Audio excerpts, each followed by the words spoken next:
మనతో పాటు జాయిన్ అవుతారు. అలాగే గౌరీ శంకర్ గారు సీనియర్ అనలిస్ట్ మనకు జూమ్లో అందుబాటులో ఉన్నారు. తాడూరు శ్రీనివాస్ గారు, ఒక పక్కేమో పార్టీలన్నీ హడావిడిగా ఒక్కొక్క పార్టీకి అభ్యర్థులు లిస్టులు ఖరారు చేసుకోవడానికి ప్రయత్నం చేస్తూ ఉంటే, ఇంకా బీఆర్ఎస్ పూర్తి స్థాయిలో సన్నద్ధత చూపించట్లేదేమో అనిపిస్తుంది. అసెంబ్లీ ఎలక్షన్స్ సమయంలో మనం చూసాం 4 నెలల ముందే సోషల్ మీడియా స్ట్రాటజీలు, అన్ని స్ట్రాటజీలతో చాలా పక్కాగా సమరోత్సాహంతో బీఆర్ఎస్ ముందుకెళ్లిన సిచ్యువేషన్ చూసాం. ఆ స్థాయి సన్నద్ధత ఇప్పుడు కనిపించట్లేదా? ఏమో మాకైతే కనిపించట్లా. యా మీ బిగ్ టీవీ టిఆర్ఎస్ బీట్ లో మీ కెమెరా ఉండే ఉంటది కదా. బిగ్ కెమెరాలో మేము ఆల్రెడీ పార్లమెంట్ సమీక్షలు, మా వర్కింగ్ ప్రెసిడెంట్ గారు ఆల్ పార్లమెంట్ సమీక్షలు జరిగినాయి. ఆ తర్వాత ఇప్పుడు కాన్స్టిట్యున్సీల వారిగా వర్కింగ్ ప్రెసిడెంట్ గారు హరీష్ గారు ఇద్దరు చెరో దిక్కు మొత్తం కంప్లీట్ గా వస్తా ఉన్నాయి.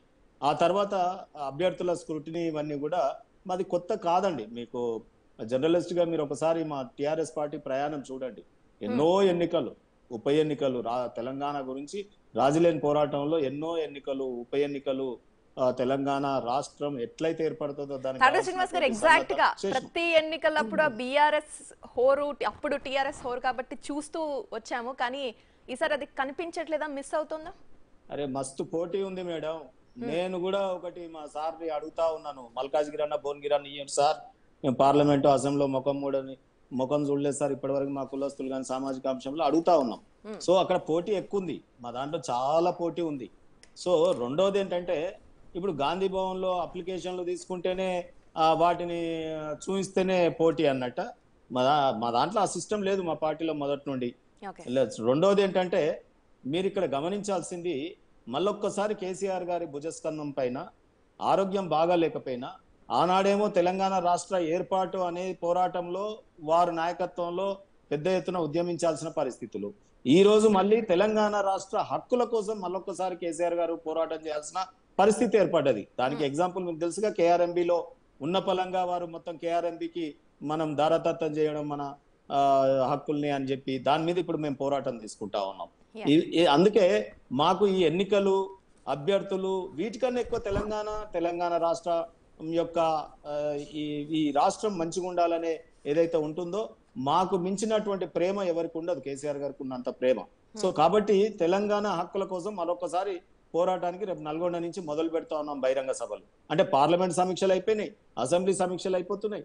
తర్వాత ఇప్పుడు నల్గొండలో మా బహిరంగ సభ కూడా మేము కేఆర్ఎంబికి, వీరు కాంగ్రెస్ పార్టీ ఏదైతే ఉన్న పలంగా మేము 9.5 ఏళ్ళు కేఆర్ఎంబిని ఇయ్యకుండా కేంద్రాన్ని ముప్పు తిప్పలు పెట్టినాం. అది ఏ రకంగా కావచ్చు, వాళ్ళు ఎంత మెడ మీద కత్తి పెట్టినా మేము కేఆర్ఎంబిని ఒప్పుకోలేదు.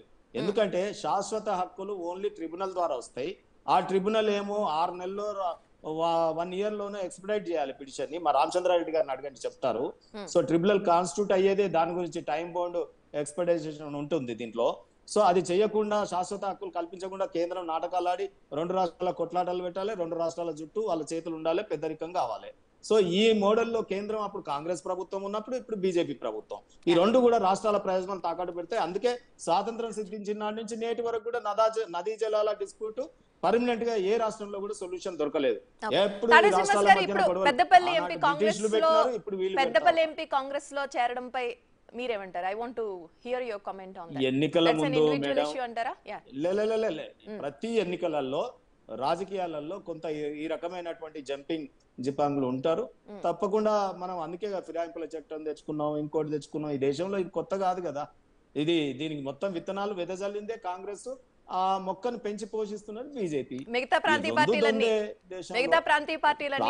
పార్టీలకు మేడం ఒకటి గమనించండి, ప్రాంతీయ పార్టీలు ఏంటంటే రాష్ట్రం కోణంలో ఆ రాష్ట్రం యొక్క ప్రయోజనాల దృష్ట్యా కొంత మేరకు వాటి ఎసెన్స్ తోనే ముందుకు పోతా ఉంటాయి.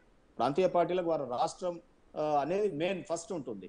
సో రెండోది ఏంటంటే, ఇక్కడ రాజకీయాలే పరమావధి ఉండదు. ప్రాంతీయ పార్టీలకి ఆ ప్రాంతం డెవలప్మెంట్ కావాలని ఉంటుంది. సో ఆ డెవలప్మెంట్ లో కొత్తగా ఏర్పడిన రాష్ట్రంలో ఎందుకు తెలంగాణ బిడ్డలే కదా, సరే తెలిసి తెలియక చేసిన వారి ఎక్స్పీరియన్సెస్ వాడుకుందామని కొంత మేరకు మేము చేసి ఉండొచ్చు కాక. కానీ ఈ రోజు వారు ఎందుకు చేస్తున్నారు, ఇప్పుడు only transfer of the power మొత్తం చేసి పెట్టినాం, ఓ ట్రాన్స్ఫర్ అయింది గవర్నమెంట్, ప్రజలు ఏం కోరుకున్నారో. సో వచ్చిన తర్వాత ఇప్పుడు మళ్ళీ మమ్మల్ని అనవసరమైనటువంటి నీలాప నిందలు వేస్తూ కాలం గడుపుతా ఉన్నారు. చూద్దాం ఎన్ని రోజులు అట్లా వాళ్ళు నీలాప నిందలతోనే కాలం గడుపుతారా, లేకపోతే నిజమైన పరిపాలన అవుతుందా, మాకు 100 రోజులు అన్నారు. ఓకే, 100 రోజులు అనేది మనం పెద్ద ఇతిహాసాలలోనే ఉంది, శిశుపాలుడు 100 తప్పులు చేసేదాకా ఏమనొద్దు అనేదే ఉంది. సో కాబట్టి వీళ్ళు 100 రోజులు అడుగుతా ఉన్నారు. 100 రోజులలో మంచి చేస్తే సరే మద్దతు ఇద్దాం, మంచి చేయకపోతే ప్రజలకు వీరు ఇచ్చిన హామీలు కనుక డెలివరీ కాకపోతే డెఫినెట్ గా ప్రశ్నించడానికే గట్టి ప్రతిపక్షాన్ని ఇచ్చారు, ఆషామాషి ప్రతిపక్షాన్ని కూడా ఓకే ఇవ్వలేదు కదా.